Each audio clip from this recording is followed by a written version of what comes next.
des rencontres économiques d'Aix-en-Provence. Nous accueillons ce matin la présidente du Conseil national de l'Ordre des experts comptables, Cécile de Saint-Michel. Bonjour. Bonjour.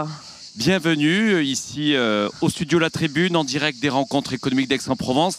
Allez, on a appelé cette séquence l'heure des comptes. Ça tombe bien puisque nous sommes à quelques heures de la clôture de ces 3 jours.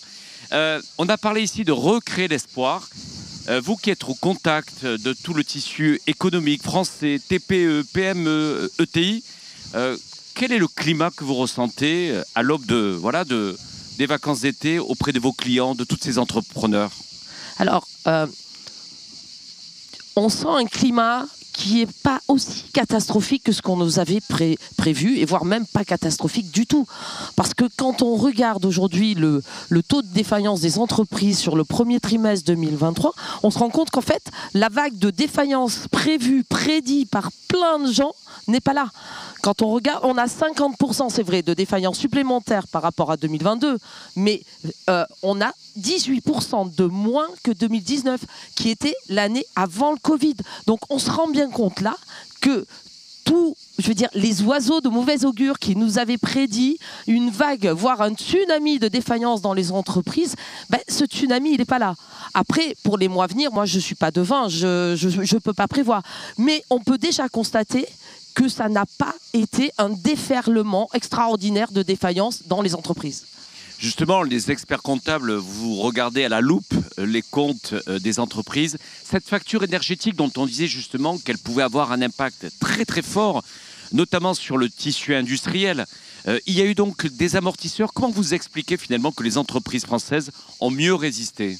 Elles ont mieux résisté tout simplement parce que l'État a déployé des aides, a déployé toute une panoplie d'aides pour aider le maximum d'entreprises face à cette augmentation. Donc à partir de là, les entreprises ont été protégées par ces dispositifs-là, et aussi parce que nos distributeurs d'énergie ont pris en compte ça et n'ont pas appliqué les augmentations telles qu'elles auraient dû être appliquées. Donc on a eu une panoplie de mesures qui ont atténué ces augmentations d'énergie et qui ont aidé les entreprises à pouvoir continuer. Et là aussi, ça a empêché pas mal de défaillances d'entreprises. On le voit chez les boulangers. Donc, les boulangers, les fameux boulangers qui devaient être très impactés par l'augmentation du fait de leur matériel, leur four et tout ça, avec ce dispositif d'aide, l'impact de cette augmentation a été moindre et du coup on n'a pas eu les défaillances qui étaient prévues là aussi de façon catastrophique. Cécile de Saint-Michel, regardons encore par exemple la question du remboursement du PGE qui est un élément dans lequel aujourd'hui les entreprises ont été aidées mais elles doivent rembourser. Oui. Là encore finalement avec cette obligation justement de rembourser leur PGE, on voit encore des entreprises pouvoir générer de la rentabilité? Oui, ils peuvent générer de la rentabilité. Alors, bon, le PGE, ça ne va pas impacter leur rentabilité, puisque le PGE, c'est un remboursement d'emprunt. Ce que ça impacte, c'est leur trésorerie. Ça, oui, ça va impacter leur trésorerie. Alors, je ne peux pas dire que toutes les entreprises ne connaissent pas de difficultés de trésorerie aujourd'hui pour rembourser le PGE. Mais nous, on voit dans notre secteur, c'est-à-dire la TPE-PME, parce que la TPE-PME, on est leur premier partenaire, on est au quotidien avec eux. On se rend compte que la majorité aujourd'hui n'ont pas de problématiques extraordinaires, encore une fois, de problèmes de trésorerie. Ils ont des problèmes de trésorerie comme ils avaient avant le Covid et avant toutes ces aides. Mais il n'y a pas eu des problématiques beaucoup plus importantes. Après, il y a des secteurs d'activité aujourd'hui qui sont un petit peu plus impactés. Mais je veux dire, généralement, quand on regarde, c'est pas si catastrophique que ça. Ici, Cécile de Saint-Michel, beaucoup d'acteurs se sont succédés pour parler de changement, de transformation, de la place de l'intelligence artificielle dans les métiers. Vous-même, vous avez été élue présidente en fin de l'année dernière sur un projet, un nouveau mandat comme présidente du Conseil national des experts comptables. Recréer l'espoir, pour vous, quels étaient justement les enjeux sur lesquels vous êtes engagés auprès de vos collègues, confrères des experts comptables?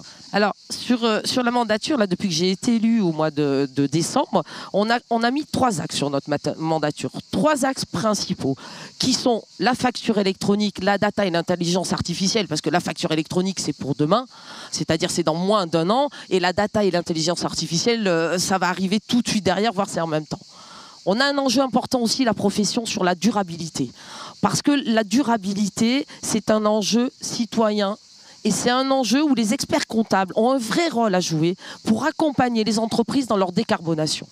Et enfin, on a un autre enjeu, c'est le troisième axe de la mandature, et qui est un axe, je veux dire, primordial, c'est la formation. Parce que pour pouvoir développer, accompagner les entreprises, il faut qu'on fasse monter les collaborateurs en compétences et donc on a besoin de les former. Parce que l'expert comptable qui est au cœur des entreprises, on est les premiers conseillers des chefs d'entreprise. On est quotidiennement à côté d'eux.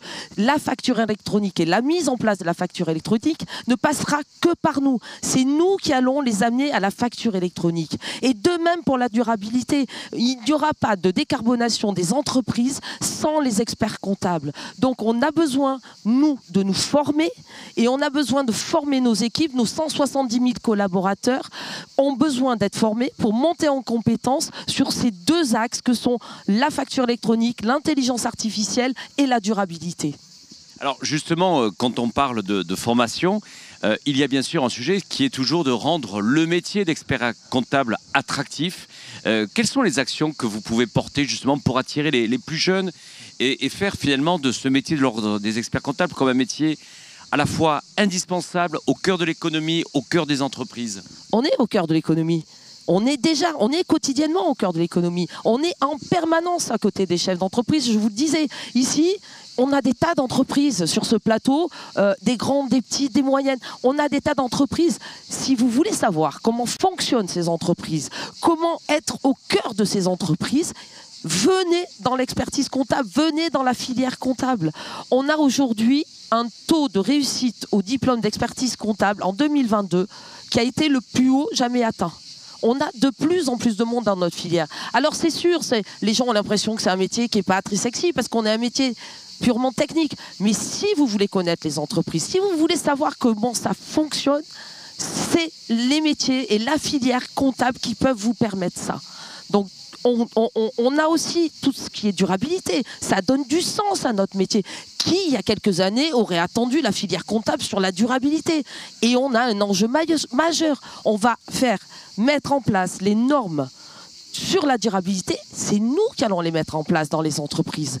Donc la durabilité, il y a quelques mois, quelques années, on n'aurait jamais pensé que les experts comptables allaient être au cœur de la mise en place de la durabilité. Ça ne passera pas sans nous. Les entreprises ne pourront pas décarboner sans les experts comptables. C'est vous qui identifierez à la fois les signaux faibles et les signaux forts. Exactement. Justement des entreprises. Revenons sur l'intelligence artificielle, car j'imagine que ça pose débat quelquefois au sein de la profession. Et dans tous les secteurs, il y a à la fois du désir, mais aussi de l'appréhension. Comment on peut imaginer justement demain que cette intelligence artificielle, au contraire, elle permet de dégager du temps disponible pour des missions et à forte valeur ajoutée, et puis justement industrialiser des tâches qui sont peut-être aujourd'hui, qui pourraient être encore plus en tous les cas, réalisées par l'intelligence artificielle. Est-ce qu'aujourd'hui, l'expert comptable est en train de se projeter dans ce qui va être son nouveau métier d'expert comptable pour les années à venir? Alors, on se projette tellement dans ce que va être notre nouveau métier d'expert comptable dans les années à venir. C'est que notre congrès à la fin du mois de septembre, du 27 au 29 à Montpellier, porte sur la facture électronique, la data et l'intelligence artificielle. L'intelligence artificielle, c'est un outil. L'intelligence artificielle ne remplacera pas l'intelligence humaine. Je ne peux pas croire à ça. Alors on nous explique partout, j'ai lu des revues où on nous dit les experts comptables vont disparaître. On a des mots d'ordre qui sont passés même dans les écoles en disant n'allez pas dans les filières comptables, ils vont disparaître. Mais non, on ne va pas disparaître. On va s'adapter, comme on s'est toujours adapté. On s'est adapté à l'arrivée de l'informatique, où là c'est pareil, on nous prédisait qu'on allait disparaître. Non, on est encore là, et plus que jamais. On a eu l'arrivée d'Internet aussi, où on s'est dit, oh, c'est dangereux, machin. Non, on est encore là, et on a encore plus de missions. Et l'intelligence artificielle va nous offrir un champ de possibles pour des nouvelles missions extraordinaires. C'est une opportunité pour nous, parce que l'intelligence artificielle, on va s'en servir pour faire toutes les tâches mécaniques de notre métier, toutes les tâches sans valeur ajoutée, toutes les tâches où les clients ne voient pas le rendu pour eux. pour nous dégager du temps et pour faire notre métier d'expert comptable, d'accompagnateur des chefs d'entreprise, pour les conseiller, pour développer des missions qu'aujourd'hui on n'a pas le temps de développer et qui nous demandent de développer. Les chefs d'entreprise attendent de nous un conseil, un accompagnement quotidien. Ils ont besoin de nous.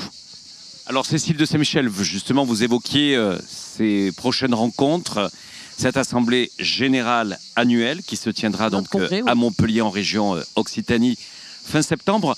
La question des territoires, justement, vous êtes vous-même une femme entrepreneur qui avait votre cabinet en région Île-de-France. Je sais que vous faites le tour des régions avec un travail de terrain, de proximité auprès des experts comptables.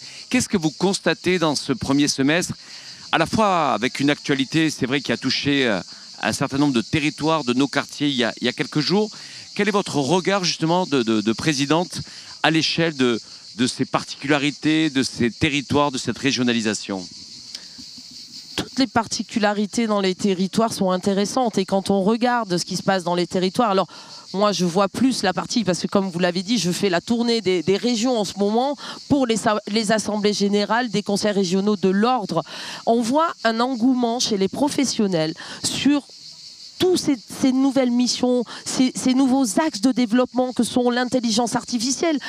Je me rends compte aujourd'hui, par exemple, l'intelligence artificielle, ça pourrait faire peur. Ça fait peur aux chefs d'entreprise parce que c'est une source de stress, parce que tout changement est une source de stress. Mais nous, les experts comptables, on a compris, on s'est formés pour accompagner les chefs d'entreprise et globalement, la plupart des experts comptables ont compris que c'était une opportunité. Et quand je viens en région, qu'on parle de numérique, intelligence artificielle, durabilité, ils sont tous à l'écoute et ils sont tous prêts à y aller et on est préparés pour accompagner les entreprises parce que nous, notre vrai rôle, notre mission, je veux dire notre ADN, c'est d'accompagner les entreprises, de les conseiller et on se forme sur toutes ces nouvelles missions et mes confrères et mes consoeurs se forment de façon importante sur toutes ces nouvelles missions parce qu'on sait que les entreprises ont besoin de nous pour passer tous ces caps-là et pour les conseiller et les déstresser aussi.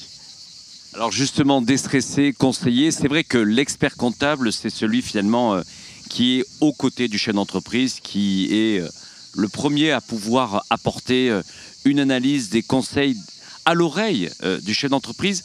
Recréer l'espoir, c'est aussi cette capacité des experts comptables à pouvoir accompagner, aider, soutenir les chefs d'entreprise. Comment justement, parler beaucoup de formation, comment les experts comptables trouvent toujours cette motivation, cette capacité à donner toute leur énergie. C'est un peu le bon médecin généraliste que l'on a toujours aux côtés de sa vie dans un parcours. Il y a le parcours du patient avec le médecin, il y a le parcours du chef d'entreprise avec l'expert comptable. Parce qu'on est utile. C'est ça, le moteur, c'est parce qu'on sent qu'on est utile, parce qu'on a une vraie utilité dans l'économie de ce pays. Donc c'est ça le moteur principal de l'expert comptable, c'est l'utilité qu'il a avec son client, c'est la proximité que l'on a avec les patrons des sociétés, c'est-à-dire qu'on est au quotidien avec eux. Donc cette utilité, c'est un moteur extraordinaire. C'est le plus beau métier du monde quand on est utile. Il n'y a pas de métier plus beau que d'être utile aux autres. Et on apporte une vraie compétence, un vrai savoir. Donc les chefs d'entreprise, en plus, ont besoin de nous. Ils le savent et ils ont une confiance extraordinaire dans nos compétences. Donc c'est ça le vrai moteur. C'est ça qui continue à faire avancer les experts comptables. Et c'est ça qui motive aussi nos collaborateurs dans les cabinets. L'utilité, être utile, c'est extraordinaire. Alors justement, Cécile de Saint-Michel, on évoquait tout à l'heure cette question de la décarbonation dans laquelle vous êtes au cœur du dispositif. Et c'est vrai que tout ce qui va être des nouveaux critères, à la fois bien sûr des enjeux ESG, on pourrait aussi en parler, mais sur la mise en œuvre véritablement des enjeux de décarbonation au niveau des normes. Vous, quand vous avez vos clients dans le cabinet, est-ce que vous sentez vraiment aujourd'hui cette maturité citoyenne chez les chefs d'entreprise de se dire que l'on soit petite, moyenne, parce qu'ici on a beaucoup de dirigeants du CAC 40, on a reçu ici depuis 2 jours à la tribune beaucoup de dirigeants de très grandes entreprises françaises qui sont très bien structurés, très bien organisés pour mettre en œuvre ces décarbonations. À l'échelle du petit patron de TPE, de PME, est-ce que finalement ce saut d'engagement vers la décarbonation, c'est si facile que ça? Je mentirais si je disais que c'est si facile que ça pour le patron TPE-PME. Et je mentirais aussi si je vous disais que c'était leur préoccupation principale. Malheureusement, ce n'est pas leur préoccupation principale. Ils ont beaucoup d'autres préoccupations. Mais c'est à nous, experts comptables, de les accompagner, de les sensibiliser, de leur en parler et de leur dire qu'on va les accompagner là-dedans. C'est notre rôle dans l'économie, d'accompagner les TPE, de leur expliquer quel est l'avantage pour eux d'être dans un système et dans une transition de durabilité pour leur entreprise. De toute façon, on le sait, on n'a pas le choix. Il faut que l'on décarbone les entreprises, il faut qu'on décarbone tout. C'est une question de survie. Donc, nous, experts comptables, on se forme et la preuve, c'est que dès que je suis arrivée à la présidence de l'Ordre des experts comptables, j'ai instauré un secteur durabilité avec un vice-président dédié qu'à ce secteur-là.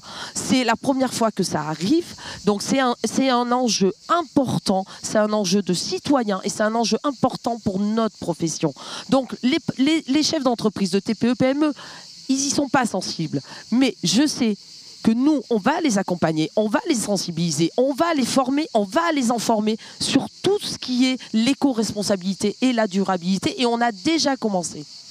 Alors peut-être pour terminer, il y avait la visite du ministre de l'économie et des finances, Bruno Le Maire, qui était présent hier aux rencontres économiques d'Aix-en-Provence.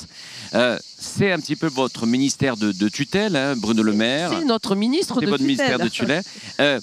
C'est quoi, pour vous, en tout cas, les sujets que vous portez et qu'il faut justement défendre quand on est la présidente du Conseil national de l'Ordre des experts comptables, qu'il faut tenir auprès du ministre Bruno Le Maire, auprès de la ministre Olivia Grégoire, du point de vue du ministère des PME? C'est quoi les sujets pour vous qui sont très importants et qui pourraient être un peu leur cahier de vacances que vous leur donnez cet été? Un cahier de vacances que je leur donne cet été. Alors un sujet qui revient depuis des années et des années, la simplification. Il faut simplifier toute cette complexité administrative. C'est un vrai frein à l'économie, hein. C'est un frein pour les entreprises, toute cette complexité.